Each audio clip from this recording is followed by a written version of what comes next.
तो जो मार्केट में अभी हम सर्विसिंग 200 रुपये में कराते थे वहाँ 800 देना पड़ेंगे। मेंटेनेंस जो हमारा महीने भर का 10,000 में हो जाता था, ये कंपनी वाले 1 लाख रुपए और 1.5 लाख लेंगे।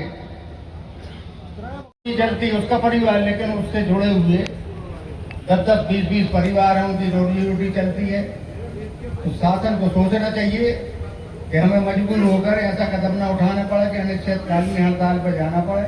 7 दिन का समय दे रहे हैं, उस समय में शासन से गुजारिश करेंगे कि हमारी ये 2 मांगे हैं, 2 मांगों को मान लें और कोई अतिरिक्त मांगे नहीं है और हम लोगों का यथावत संचालन चालू रखा जाए। क्या घाटे में ही तो इनकी सरकार ने बंद किया है, अब ये क्यों लाना चाहते हैं?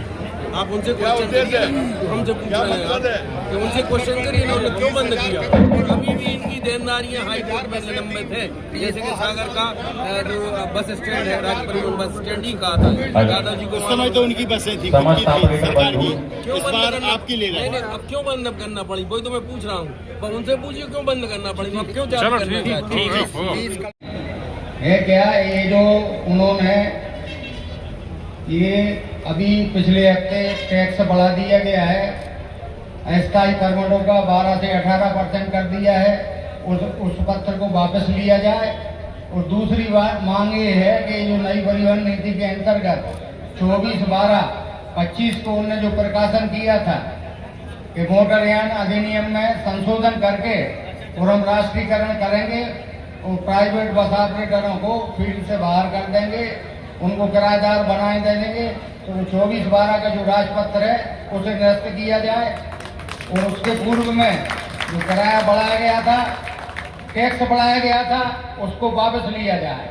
और तीसरी मांग है ये हमारी कि हम लोग जैसे यात्री बसों का संचालन कर रहे हैं उसमें कोई व्यवधान न डाला जाए, उन्हें यथावत संचालन कराया जाए। राजपत्र में उन्होंने संशोधन मांगा है, Madhya Pradesh motor vehicle act में, तो शासन को अधिकार मिल जाएंगे तो सारे हमारे परमिट नष्ट कर देंगे, प्रदेश का राष्ट्रीयकरण कर देंगे। और ये जो 7 कंपनी बनाई है उनके पास एक भी गाड़ी नहीं है, बड़े बड़े पूंजीपति उसमें शामिल हो गए हैं। तो ये बसें हमारी ही चले आएंगे। वो मीटिंग हुई तो उनसे पूछा गया कि भैया परमिट जो मिलता है 5 साल का मिलता है, रिन्यूअल होता है तो 5 साल का होता है, अब आप लोग अनुबंध कितने का करेंगे? तो कोई वो अनुबंध आप लोगों का 6 माह का करेंगे। मैंने कहा ये 6 माह का क्यों? भाई वो आपका आचरण देखेंगे, आपकी बस का देखेंगे, आपके स्टाफ का देखेंगे। तो मैंने कहा भैया अभी प्रदेश में प्राइवेट बसें तो चल रही हैं, आपको उनका आचरण नहीं देख रहा। मतलब नीति ऐसी कि उनकी जो पूंजीपतियों की गाड़ियां आती जाएंगी 6-6 महीने बाद हम लोगों को एक को अलग करते जाएंगे और उनको सेट करते जाएंगे। तो कुल मिला के हम लोगों को व्यवसाय से दूर करने की ये प्रक्रिया है। क्या आपत्ति है, क्या व्यवस्था है जो आपके अभी जो हमारे सचिव विजय कुमार जी ने बताया कि 24/12/25 को नई परिवहन लागू नीति कर रहे हैं, उसमें एक शॉर्ट में मैं बात कहना चाहूँगा। तो बस ऑपरेटर से हम लोगों को मकान मालिक की जगह मकान किराएदार बनाएंगे। कैसे बनाएंगे? उसमें ये हमसे किराए में लेंगे बसें, और धीरे धीरे हमको अलग कर देंगे, उसको फॉल्ट निकालेंगे। जैसे अभी कई फॉल्ट निकालते हैं कि ये नहीं है वो नहीं है, जबकि बन के वार्डी आती है। ब्रिटिश टाइम से भी 3 गेट के अलावा कभी 4 गेट नहीं है, भी कह रहे 6 गेट बना लो, एक जगह के 2 सिलेंडर लगा लो। आयुक्त महोदय कह रहे हैं 1 सिलेंडर में काम चलेगा आपका, वे कह रहे 2 लगा लो। आपने आज सब बुलाए हैं, आपने पूरी मीटिंग में प्रदेश के पूरे ट्रांसपोर्टर आए, क्या निर्णय हुआ इसमें? यही निर्णय हुआ है कि हम लोग कल से ज्ञापन देंगे जिले लेवल पर, तो मुख्यमंत्री जी, माननीय सचिव महोदय, परिवहन मंत्री, प्रभारी मंत्री सबको ज्ञापन देंगे और कलेक्टर साहब को कल ज्ञापन सागर जिला एसोसिएशन सौंपेगा। सब जिले में जाके अपना ज्ञापन देंगे। अगर 7 दिन में इनने हमारी मांगे मतलब मांगे वो ही है, अगर नहीं मानी तो 2 मार्च से हम अनिश्चितकालीन हड़ताल में चले जाएंगे। बसों का चौका नहीं, मतलब चका नहीं हिलेगा। वरना आने वाले समय में आप और आपके बच्चे सब प्रतंत हो जाएंगे। कबाड़े भी, कबाड़ा में आज कबाड़े में 15 वर्ष की बसें जो जा रही हैं 2 और 3 लाख रुपए में कोई नहीं ले रहा है। और वे बसें इतनी अच्छी स्थिति में है, मेरी 4 बसें हमने कवाड़ी में तोड़ी है और वो यहाँ से अहमदाबाद तक चली जाएगी नॉन स्टॉप। इन सब का अगर संघर्ष आप करते हैं तो आज जिंदा है, और नहीं तो आज हम हैं, कल दूसरा आएगा, परसों तीसरा आएगा। प्रशासन की नीति अन्य प्रदेशों की अपेक्षा इसमें जो प्रशासन चल रहा है वो चाह रहा है कि बस ऑपरेटर भीख मांगते हुए उनको आपका टोल टैक्स आप देख लो, आपका टैक्स मोटरयान का टोल टैक्स फिटनेस का अगर आप अध्ययन करो कि अगर आपकी पत्नी ने 10,000 रुपए निकाल लिए तो आप डंडा चलन लगे बुंदेलखंडी में, और अपन 1 लाख रुपया दे रहे हैं। अपन धीरे से जाएंगे, सब 1 लाख रुपए धर लो, कोई जाएगा 1.25 लाख धर लो, कोई 1.5, और 2 महीना 3 महीना बस चले उसके बाद बंद हो गई, कैसा वो बेच दी उन्हें। तो हमारा कुल बुंदेलखंडी में है, अगर ईमानदारी से अगर किसी को मानते हो तो आंदोलन करो, तो बंद नहीं होना चाहिए। कुछ भी करना पड़े, जेल जाना पड़े, लठ ठकाना पड़े, कुछ भी करना पड़े तो आप करें, और नहीं तो कटोरा लेकर तैयार रहें। जय हिंद जवाहर।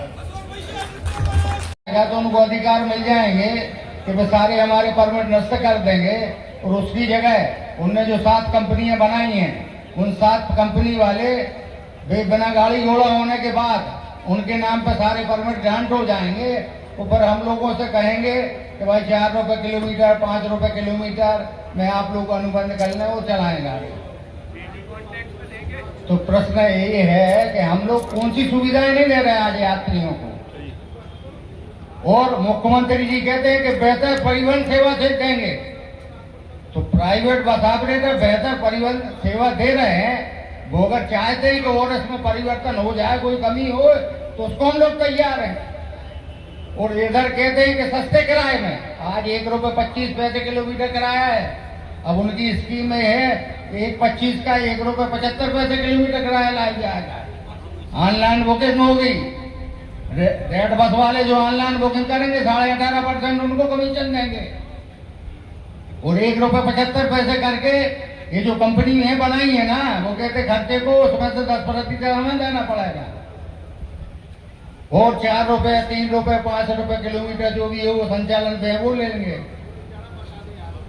तो कौन सी ये पैसेंजरों को सुविधा दे रहे हैं अतिरिक्त किराया बढ़ा के, और जो गाड़ियों का संचालन आज की स्थिति में पूरा प्रदेश कर रहा है, एक से डीलक्स बसें, एसी बसें, जिस रूट पे जैसी मांग है वैसी हम लोग सुविधाएं दे रहे हैं, और अतिरिक्त बसें भी चल रही हैं।